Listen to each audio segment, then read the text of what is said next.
Have you ever looked at your investment account statement and thought, wow, I've done really well this year, only to have tax season roll around and suddenly realize a big chunk of those gains doesn't belong to you? They belong to the IRS. It's frustrating, isn't it? You've worked hard, you saved diligently, you invested wisely, and yet every time you sell something in a taxable account, you get hit with capital gains. For people with significant assets, typically $2 million or more in taxable investments, that tax bill can become eye-watering very quickly. And if you're retired or getting close to retirement, you may already be worried about inflation, about protecting your income, and about making sure your savings last. The last thing you want is to watch a meaningful part of your nest egg go out the door in taxes. I'm Erik Bowman, wealth advisor and owner of Bowman Financial Strategies, and my job is to help people like you plan for a smarter retirement. On this channel, I bring strategies and insights that can help you make informed decisions about your money.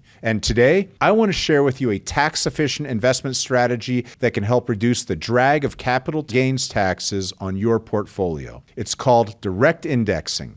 And while it may sound complicated, I'm going to walk you through how it works in plain English, why it might make sense for certain investors, and also where it may not be the right fit. By the end of this video, you'll have a clear understanding of whether it's something you should explore further with your advisor. So let's start with the problem. When you own investments in a regular brokerage account, not an IRA, not a Roth, not a 401k, every time you sell something at a profit, that profit is taxable. It's called a capital gain. If you owned the investment for less than a year before you sold it, that's a short-term gain, and it's taxed at your ordinary income tax rates. That could be as high as 37% depending on your income. If you held the investment for more than a year, that's a long-term gain, and the rates are lower, 0, 15, or 20% depending on your bracket. For higher earners, there's even an additional 3.8% net investment income tax layered on top of that. Now, if you've got a few $100,000 or a few $1 million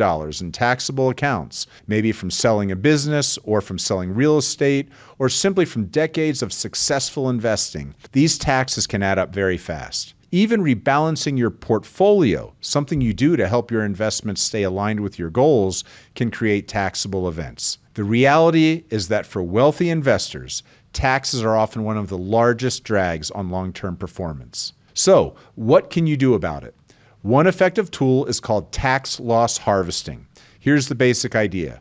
If you own a stock or an investment that's gone down in value, you can sell it, lock in that loss, and then use that loss to offset gains somewhere else in your portfolio. It sounds counterintuitive. Why would you want to sell at a loss? But the key is you're using the loss strategically to reduce your tax bill. Those losses can offset capital gains dollar for dollar. And if you have more losses than gains, you can use up to $3,000 a year to offset ordinary income, with the rest carried forward indefinitely into future years. Now there's a catch. You can't just sell and then immediately buy back the exact same stock. The IRS has what's called the wash sale rule.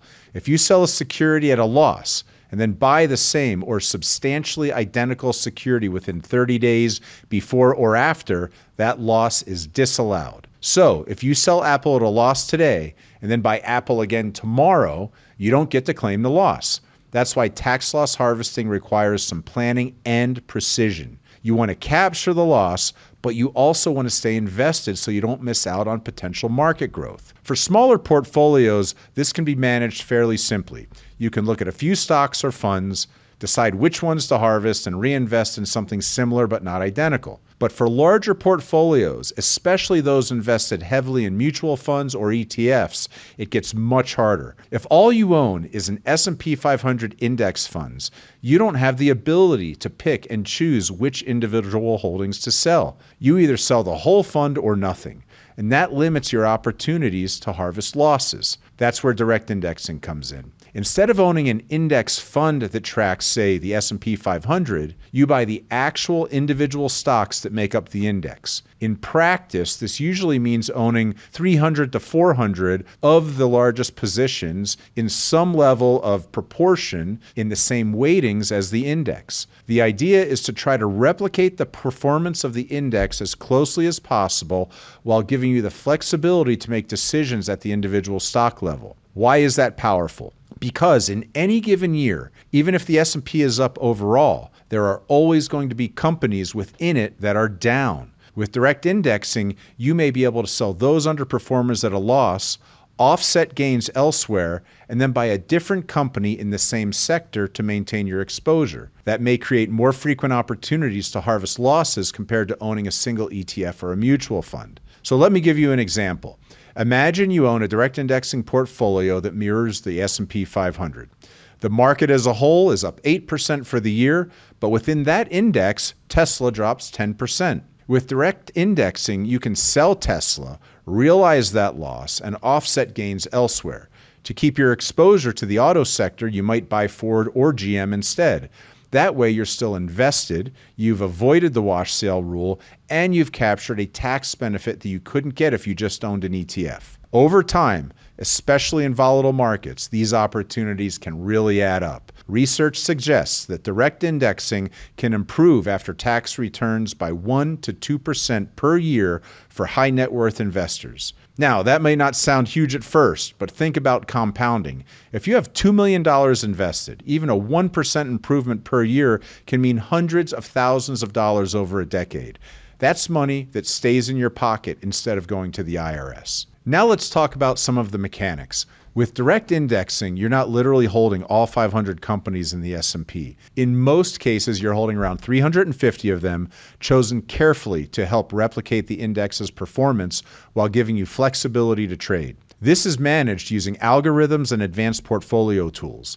They're scanning your holdings daily, weekly, or monthly to identify loss harvesting opportunities. The goal is to capture the losses without straying too far from the index's performance. That difference is called tracking error. So if the S&P is up, say, 10% in a given year, your portfolio might be up anywhere between 9 and 11%. That's generally considered acceptable because the tax benefits might more than make up for that small deviation. So what are the benefits of direct indexing? First, it's tax efficiency.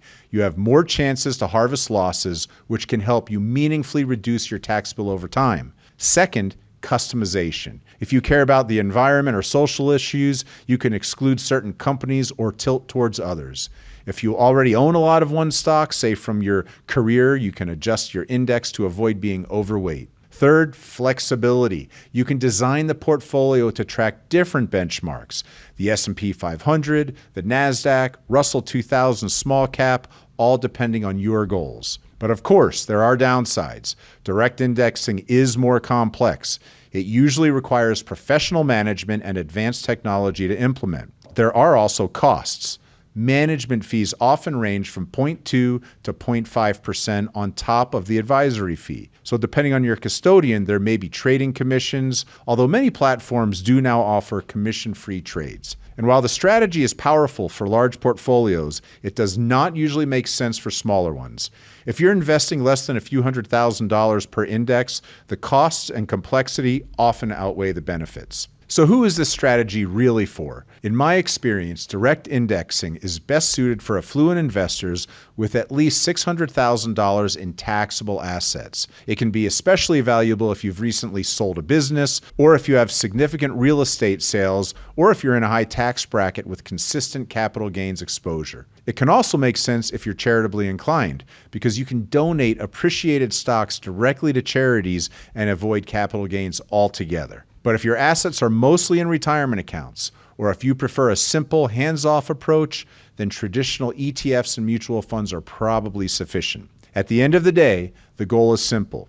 Keep more of your money working for you in retirement. Direct indexing is one of many tools that can help accomplish that. But like any strategy, it needs to fit your unique situation.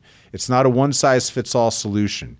It requires scale, patience, and professional guidance. But for the right investor, it can be a game changer.